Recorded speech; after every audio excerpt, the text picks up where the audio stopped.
So this is the Electra Townie Go 7D. The 7D stands for derailleur 7 speeds, and I really like what they've done with this freewheel. You can see that they've got that mega range gear, 34 tooth, and the highest gear down there is 14. So a lot of times I'm seeing 14 to 28. Really nice to have that 34 to help you get going, to help you climb, because these are, I mean, I look at it and it's kind of a cruiser, neighborhood, really relaxed, comfortable, upright body position. They do tend to be a little bit heavier because of those wider tires and the addition of like this steel chain cover. Really nice. It's about 49.5 pounds for the high step, 48.9 pounds for the step through. Those are really the two different sizes, but one thing that's really interesting is that they've gone with a 26-inch wheel size for the step through and a 27.5-inch for the high step. So that elevates the frame a little bit. It gives you a lower attack angle, smooths it out, a little bit longer frame. And for someone who might be a little bit taller, traditionally guys, that makes a lot of sense. Only 2 colors in this one. This is matte black or olive. And then we've got like 4 or 5 colors, really beautiful colors, something Electra is known for here. And I love that they've matched that steel chain cover. They've done a lot of really good stuff here. So you can see that there's a steel guide. That chain is not going to fall off quite as easily. And then coming back here, nice little slap guard on the chainstay. All the details. They've taken care of everything here. I like that they've got these racks with the battery really well protected inside if the bike tips or something. And then normally you'd have a reflector right there for safety. No lights on these bikes, nothing integrated, but of course Trek has the Bontrager. It's like their sort of accessory line. You can get some panniers, trunk bag, a bell, lights, a lot of really good accessories, and they've got just tons of dealers across the nation. So again, this is Michelle, and you work at this Trek store here in Goodyear, and it's just a really nice spot to ride around. The White Tank Mountains are out that way. Where do people take their bikes in this area? Okay, so if they're taking them out on the trails, they take them to those Australias and to the White Tanks. If they're going on paths, we have some paths in Pebble Creek. We have some paths in a neighborhood over here called Crystal Gardens. Fantastic. Those are crushed granite type of paths. And then we have a canal that goes from the west side all the way to the east side in Scottsdale. Fantastic. Scottsdale, some really beautiful, like, grassy water sort of trails that I've been on. Yes. Down that way. Yep. Really great for a cruiser bike like this. You mentioned the crushed gravel. With these slightly larger tires, these are Electra branded, 2.35-inch width. You'll notice it's a fairly slick pattern. It does have some tread, but that's going to give you a little bit more stability even in rocks like this. So I do like that. It's adding some comfort because there is no suspension fork here. We have a rigid steel fork, but again, those upright handlebars, rubber grips on the step through, and sort of this faux leather stitch grip over here on the high step. Extra large. This is Celery Royale. Got the rubber bumpers on that saddle, comfort saddle. And then look at how the seat tube comes down, and then the bottom bracket is positioned a little bit more forward. It's even more pronounced on the step through right here. So they call that flat foot technology, and it allows you to stand over the saddle and maybe put your foot down or go on your tiptoes. And then when you start to pedal, you bring your feet up and forward. So you're getting pretty good leg extension, but a little bit more stability when you ride. That's something that Electra is really known for. It's kind of a patented thing in the early days. And I want to point out that this 27.2 millimeter seat post, when you lower the saddle all the way, look at this, it does not collide with that rear rack. That's really nice. So that was definitely done purposefully. They've got these extra long support arms. They're positioning the battery back here. It does make this a bit more of a rear heavy bike, but it gives you that really low minimum saddle height, which is going to be really comfortable and approachable for a lot of people. It's something that I definitely appreciate, especially if you got the rack loaded up or something, and got this nice standard gauge pannier hanger right here, a little bit of a block going on, a nice quick disconnect cable. What's really cool about this bike, and what makes it very exciting for me, is that it's like the most affordable e-bike in the Trek lineup at $14.99, and that makes it competitive with a lot of the online bikes. And if you buy something online, you're not going to get like the setup and the support. And, you know, if you get like a flat tire or something, it's nice to be able to go into a dealer, but get something that's maybe within your budget. This has a 500 charge cycle, 1-year comprehensive warranty, 2 years comprehensive on the frame. So really nice aluminum alloy frame. I mentioned that steel fork. You could upgrade to a suspension fork, but we've kind of got an 1 1/8 straight, fairly long steer tube right there, quill stem that can be raised a little bit, and then of course you can pivot those handlebars back towards you to give you that further reach or a little bit closer. The way that it's set up right now feels very comfortable to me. And I want to call out that they've gone with mechanical disc brakes here, 4-finger levers. You'll notice there aren't any motor inhibitors on these, and that's something that we're normally seeing if they're using a cadence sensor, but this is actually a torque sensor, and it's very smooth, it's natural feeling. So I'm a big fan of that. Extra large 180 millimeter rotors, front and rear, so they didn't go with 160 in the rear, which I'm seeing a lot. And then the kickstand position is pretty nice, pretty far out of the way. You're not going to get pedal lock if you're backing this up out of a garage. We've got these resin plastic pedals with some rubberized grip on them. They're not going to scrape your shins or something if you accidentally kick them or slip off. So there are a lot of really like little decisions that they made to make this kind of a safe, comfortable, approachable bike. Internal cable routing makes this very beautiful, and you do tend to have more cables on electric bikes. You can see them right here, they're a little bit more pronounced. Given that these are mechanical disc brakes, you are going to get a little bit of cable stretch over time, and especially for the rear brake, this cable has to go all the way back here, and over time it can kind of get gunked up. But look at how they've positioned it down a little bit so water won't go up and into that tube, and it won't get gunked up quite as much. That's a nice little upgrade. And they did go with Tektro, which is a name brand component right here. So coming back to the rack, I didn't see like a max weight rating on these. A lot of times it's 50 pounds, and unfortunately some of those kid seats, the older ones, they would try to sit down in these windows, but the new one from Thule clamps onto the side, so it's possible that this could be workable. Again, a little bit rear heavy. Coming back to the comfort, higher volume tires, big saddle, upright body position. But the other thing you could do is swap out that rigid seat post for a suspension seat post to give yourself a little bit more back and neck comfort. It's something I think about a lot because I'm sitting at a desk a lot. I'm driving in my car, and I want to be really comfortable when I ride my bike. Now you can leave the battery pack on. Here is the charging port right there. You don't have to take it off the bike to charge it. And the charger, it only weighs 1.3 pounds, very compact, and look at that nice metal plug.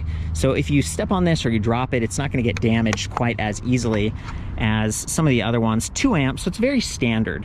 It's not going to go super fast, but the capacity of this battery isn't super large. So I'm going to take it off and go through those specs. You just twist the key right here, pull out like that. There we go. It's a high drive system. That's the same thing for the motor. 250 watt planetary geared motor. Don't know anything about the Newton meters of torque, but it does feel fairly zippy, probably a little bit more peppy on the step-thru because it does have smaller wheels. So this is 36 volt, 8.6 amp hours, 309.6 watt hours.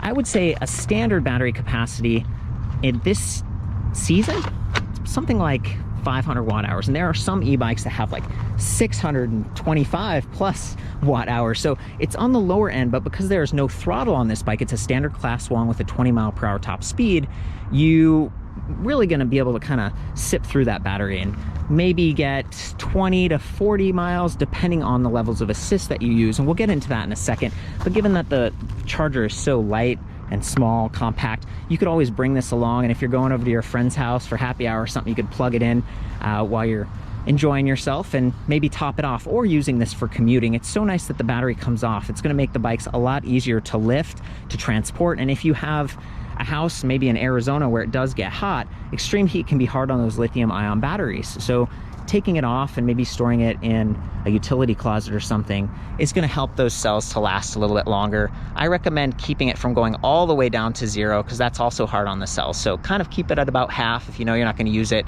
And extreme cold is also tough on these. You're just going to limit your range. It's not going to damage the cells quite as much, but it'll limit your range. So keep that in mind. I'm going to turn on the display next. We've got this little power button right there, and it does swivel forward. Just hold the power button. You can see that there are these 5 little blue LEDs that indicate your charge level. Each one represents 20%. So right now we're not quite full. We're at 60% roughly, and there's no speedometer on this, so as you're riding you won't really know how fast you're going, how far you've gone. I don't think there's an app. It's just kind of basic the way that it's set up, but in some ways simple is good. It's not going to get damaged as easily, and that's part of how they achieve that lower price. We've got the up and down buttons, and we've got 3 levels of assist. Even though there seem to be 5 spots for LEDs, there are only 3 that light up. And I really didn't notice much on 1 or 2, so I've been riding around in 3 the most.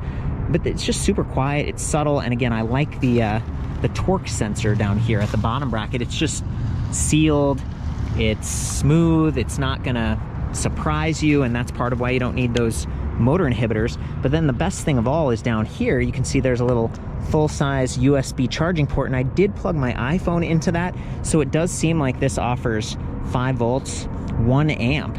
It's charging my new iPhone, and man, that's pretty handy. So you could maybe get like a mount for your phone right here in addition to one of the cup holders or whatever that they sell.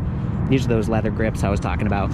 So I'm just gonna hop on this thing and pedal along for a second. Oh, and I also want to point out that back on the battery, we've got like that little charge level indicator as well. Same thing, 5 dots, and then there's the locking core. I was able to like click the battery on without using the keys, which is really nice. And I like that you don't have to bend down really far to get to this battery, to remove it, to charge it.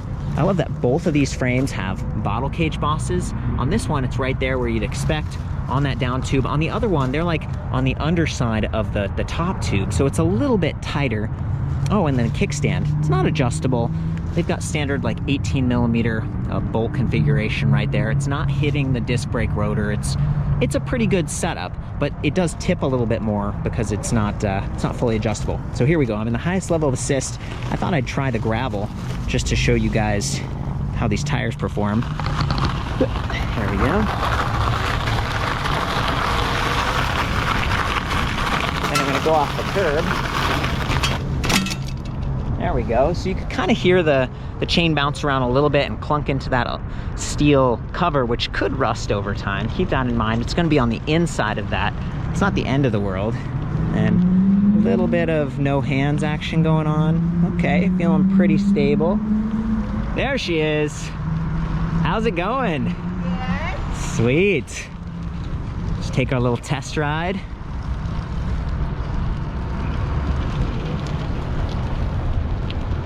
Beautiful. I'm just really impressed with how quiet these motors are.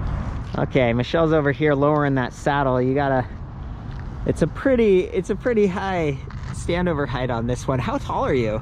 5'6". 5'6", yeah. So yeah. It's really nice to have that step through. We traded up, so I'm gonna hop on this one and see how this feels. I actually really like step throughs because I have some knee and hip sensitivity. It's just really easy to cross over like this and do that flat foot thing where you're kind of putting your feet out forward like this, getting rid of full leg extension. I definitely like that.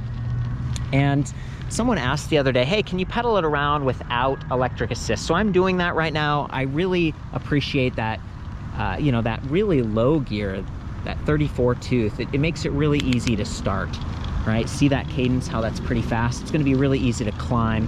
And for a 50-ish pound bike, that's a nice feature. And then you go up to the highest gear, see how slow that is. I'm definitely going to be able to hit that 20 miles per hour and probably higher than that, especially if there's a hill or something. The twist shifter is pretty popular for people who aren't as familiar with like triggers. You got that little window so you can see what gear you're in, although it's fairly small. Again, the heads-up display on this bike, it's all kind of minimal. This is a bike that you just learn, and then it should be intuitive, and you shouldn't have to look down and get distracted. I'm gonna ride along in the highest level of assist. I'm gonna go off some curbs and stuff so you can see that chain bouncing around and just listen to it. We do have that nice clear plastic sticker slap guard. Wouldn't expect anything less from Trek.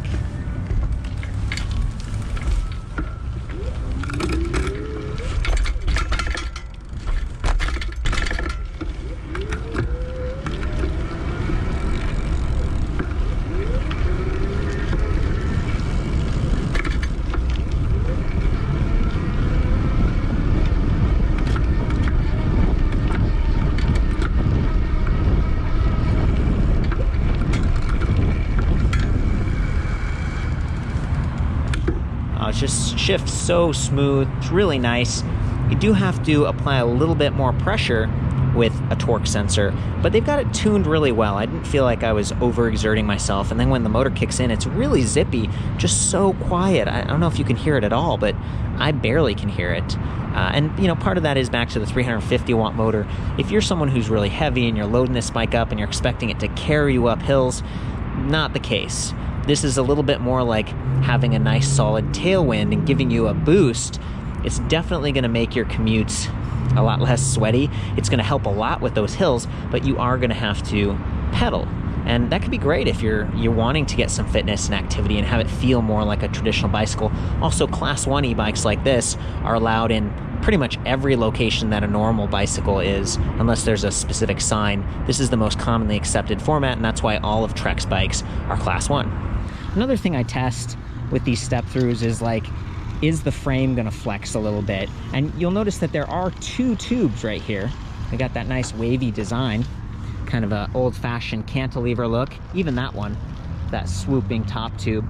So the bendy frames, they look nice, but you've got a really thick, a little bit straighter down tube right there. See, the top tube curves a little bit. This frame's approachable, and they've got some extra thick welds and stuff here, but it does flex a little bit more. So if I shake it, there's a little bit of a wobble back there in the rear, and that's in part because a lot of the weight is right there. So keep that in mind. If you're a performance person, the high step is going to give you the stiffest, most performant ride. Okay, we're going to hop back on, maybe do some off-roading. I'm in the highest level of assist, shift through these gears and just give it a little bit more of a, yeah, kind of a high performance test. Brakes are really smooth, not making any noise. Oh boy, that's maybe a little bit too big. Let's go here.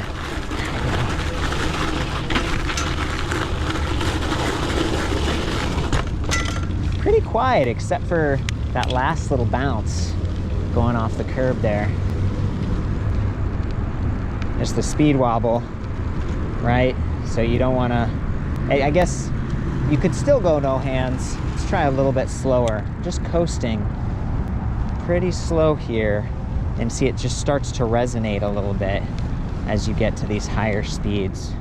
Yeah, so keep that in mind. Once your hands are on the handlebars though, it's not a big deal. Going pretty fast right now. I'm guessing this is about 20, no problem. But if I stand up, then I definitely feel the frame flexing underneath me, and that's where it's back to that kind of frame flex. I'm gonna trade this off for the high step, see how that looks real quick. Thanks, Michelle. You're welcome. Do you guys mind if I try the high step again? Oh yeah, very cool. Thanks. No worries. I'll see you in just a second. Yeah, cool. Okay, let me grab the door for you. Thank you. Got that nice sunset shot. Yeah, buddy. Alright, see you in a little. See you in a sec. Oh, and I was just mounting this frame and I bonked my shin because of that rack. So keep that in mind if you're getting on the bike, especially the high step. A lot of times what I'll do is I'll approach it from the side and I'll kind of angle it like this and step over, or angle it away and step over. That way, keep your feet and everything clear of that rear rack. So here we go. Let's see. Juice it. My goal here is to see if I'm still encountering speed wobble, a little bit of speed wobble, yep, even on the high step. So keep that in mind. And then standing up, it feels a little bit more comfortable to do those hard, powerful pedal strokes. Do a little bit more off-road here in just a second.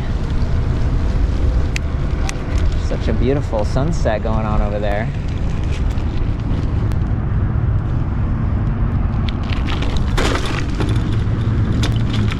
The off-road. Feeling pretty stable with those bigger tires. A little bit of bouncing going on because we don't have the suspension or anything, but part of the frame flexing and the big tires and everything and the big saddle, it actually doesn't feel too bad. You can actually kind of bounce into those elastomers in the saddle. And yeah, not bad. Really nice brakes considering they're mechanical. It's not requiring too much hand effort. So aside from the display being a little bit simple and not giving you as much feedback, my other complaints with this bike is that they went really kind of cheap with the seat clamp right here. See how it has those 2 nuts? That's really hard to do. You need like 2 tools, and it's not something you do very often. In fact, it's probably going to be the dealer that does it, but that's a cheap part that I don't like nearly as much as like the single bolt style, or just something. This is kind of the classic old school style. And then these tires, as comfortable as they are and wide and high quality, and you know, you look at this 13 gauge thicker spokes in the rear, 14 up front, nice smooth rim, the tires, they are Electra branded, and they're good for what they are, but they don't have reflective sidewall stripes. They don't have puncture resistant liner, as far as I can tell. I've done my research on the website, and I've also looked at the tire itself. It just says nylon. So that's something I would keep in mind, especially if you do take this on one of the gravel trails and you end up with some of those goat head thorns or something. That's one area of vulnerability. Thankfully, the front wheel, which is usually not the one that gets the puncture, because a lot of the weight is towards the rear, front wheel does have a quick release. So if you're trying to disassemble the bike a little bit, make it lighter, and take off the battery, take off the seat, you know, the seat post and everything, and take off that front wheel, it's going to fit in the back of your SUV a little bit easier. It's going to be easier to work on. It's just something I wanted to call out. It's a relatively good bike for the price, and really the performance is what I care about the most, and that smooth torque sensing assist has been great. I was definitely surprised, because I looked at this and I was like, oh man, I've never even heard of this company with the motor and everything. Who are these guys? But at the end of the day, they work pretty well, and you do not have to leave the keys in there when you ride. So I would definitely check this one out if you're thinking about buying an electric bike. Maybe you've never test ridden one and you want to see it and touch it and get some help. You don't want to build it or get it shipped. This is a great entry point. You know, you're not going to have the throttle like some of the other e-bikes do these days, which can be really helpful to get going, but you're also going to get a little bit better range, and you're going to have someone helping you out in a really quiet, smooth system. So yeah, I think that's about it, you guys. For the full written review, I'll see you back at ElectricBikeReview.com. Got all the specs and everything. There's a comparison tool, which is really neat if you're looking at a few different models. I do my best to be thorough on these, help you out. I'm happy to answer any questions in the comments. I love you. We'll see you next time. Ride safe.